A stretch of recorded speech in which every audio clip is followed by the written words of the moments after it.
Et bonjour à tous et bienvenue pour une nouvelle vidéo sur le magazine Tri-Session.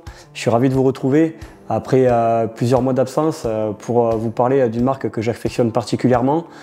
Cette marque, c'est la marque Altra, la marque américaine Altra. Et en ce début d'année 2024, ils nous ont annoncé la sortie de leur modèle phare, modèle de trail que vous connaissez sans doute tous, qui est la Lone Peak 8 que j'ai entre les mains. Donc au moment où je tourne cette vidéo, je viens de recevoir le produit, je ne suis pas encore allé courir avec et du coup je peux vous donner un petit peu mon premier ressenti, sachant que j'ai déjà testé les modèles de Lone Peak depuis son modèle 3.5 ou 4 il me semble, et du coup je vais pouvoir vous donner mon premier avis sur cette chaussure. Le premier point, c'est que la Lone Peak 8 n'a pas énormément évolué par rapport à son prédécesseur qui est le modèle 7, à savoir qu'on va retrouver la même semelle extérieure, la semelle Max Track, donc avec le même dessin au niveau des crampons. Donc c'est une semelle qui a déjà fait ses preuves. Je ne vais pas revenir dessus, mais j'ai déjà expliqué dans d'autres articles mon avis sur le fait que Altra ne propose pas sur ce modèle de Lone Peak une semelle Vibram. En tout cas, j'en ai déduit au fil des années des raisons qui m'appartiennent en tout cas. Et du coup, je ne suis pas surpris qu'Altra ait gardé sa semelle propriétaire à ce niveau-là. Ensuite, pas de changement également au niveau du drop, même si en 2023, pour rappel, Altra a un petit peu cassé les codes puisqu'ils nous ont proposé pour la première fois une chaussure avec un drop de 4 mm. Alors ça a été un déferlement de questionnements. On s'est posé la question de savoir si Altra allait continuer à proposer des semelles, des chaussures à 0 mm ou s'ils allaient basculer comme la plupart de ses concurrents sur des drops à 4 mm et plus.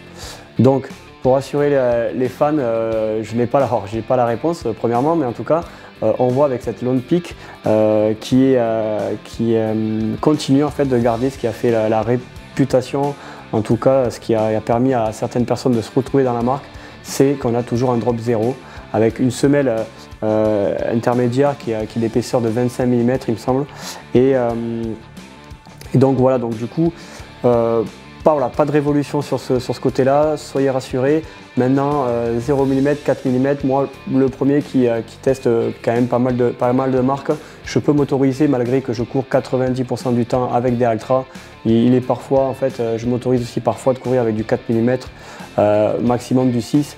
Et notamment sur du trail, le 4 mm peut permettre aussi moi de m'économiser au niveau charge musculaire, parce que le 0 mm est quand même exigeant et il faut vraiment avoir un entraînement régulier, je trouve, en tout cas pour pouvoir avoir une aisance en fait, surtout sur du long en fait, où la foulée devient un peu plus lourde et où on va forcément talonner, la foulée un peu moins aérienne. Voilà en tout cas moi ce que je pense de ça, et dites-moi en commentaire si vous êtes d'accord sur cet aspect-là du 0 mm.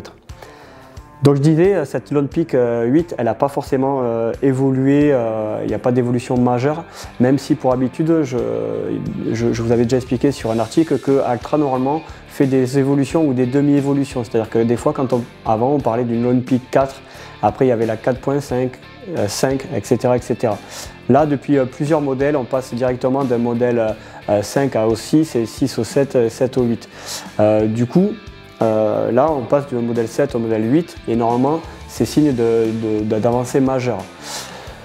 Là, la seule avancée technique, en tout cas sur le papier, réside dans la membrane ripstop qui est en fait intégrée au niveau de l'empeigne, de la tige.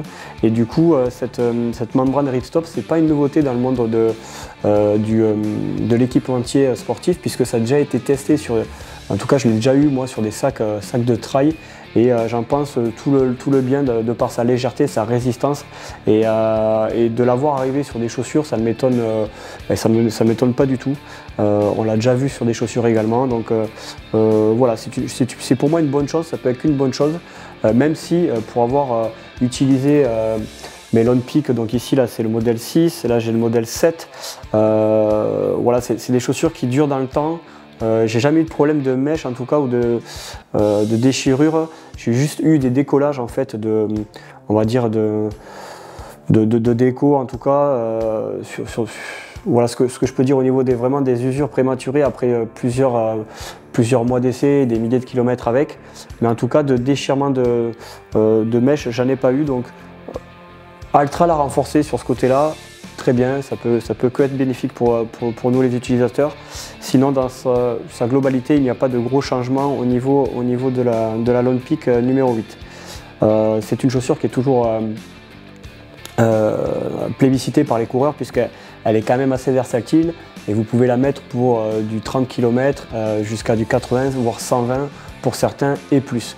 Même si la catégorie maintenant a évolué chez Altra et pour des ultra trail de plus de 120 km, 140, certaines personnes préféreraient, notamment moi, peut-être une Altra Mont Blanc ou à limite une Olympus.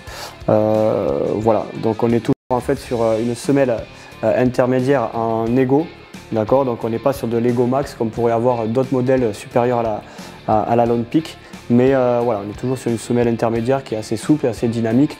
Et l'ensemble reste sur un poids environ des 300 grammes. On est au-dessus des 300 grammes, entre 300 et 310 grammes pour une chaussure entre le 42, 43 et 44. Voilà ce que je peux dire un petit peu sur les aspects techniques. Donc il ne me reste plus qu'à la tester sur le terrain. Je vais m'empresser d'aller la tester, même si pour moi déjà de suite je peux la comparer à la 6 que j'ai pu utiliser maintenant depuis de nombreux mois suite à mon test et voilà, je pense que j'aurai à peu près les mêmes sensations. Voilà, comme je vous le disais, il n'y a pas de grande révolution. Si vous avez la 6, que vous la trouvez en promo, en étant honnête, elle fera très bien l'affaire. Maintenant, si vous voulez vous acheter le nouveau modèle parce que des coloris vous plaisent, parce qu'effectivement Altra a développé plusieurs coloris pour ce modèle-là, et bien foncez sur la 8. Mais ne soyez pas déçus si vous n'avez pas le budget pour vous acheter la dernière, la 8. Vous avez également la 6, la 7 et même la 6. Il n'y a pas de grande évolution majeure en tout cas sur ce modèle de Lone Peak. Entre la 6 et la 7, il y avait un changement de semelle, de dessin de semelle. Là, voilà, entre la 8 et entre la 7 et la 8, je vais y arriver, il n'y a pas de grand changement, si ce n'est voilà, cette membrane ripstop qui est beaucoup plus résistante et qui vous offrira peut-être une longévité accrue. Voilà, j'en ai fini, je vais continuer mon test, je vais tout vous dire en fait de ce que j'ai pensé de cette chaussure sur mon article en lien ci-dessous.